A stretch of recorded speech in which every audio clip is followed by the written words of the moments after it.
Guys দেখো, কিছুক্ষণ আগেই বাজার থেকে দেশি মাছগুলো আনলাম, একদম তাজা তাজা।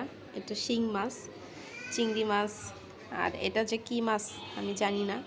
যাই হোক, এই মাছটুকু আমি কত টাকা দিয়ে কিনেছি কেউ কি গেস করতে পারবে? দেখো তো, চিংড়ি মাছ দিয়ে মিষ্টি কুমড়া রান্না হচ্ছে আজকে।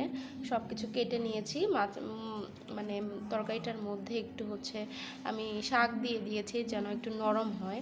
তো চলো মেখে নেই। তোমাদের কার কার এই তরকারিটা ভালো লাগে একটু আমাকে কমেন্টে জানাও। আমার কিন্তু খুব প্রিয় এই চিংড়ি মাছ দিয়ে মিষ্টি কুমড়া রান্না। আমি সুন্দর করে একটু মেখে নিচ্ছি। মধ্যে দিয়ে দিব এই যে দেশি মাছ,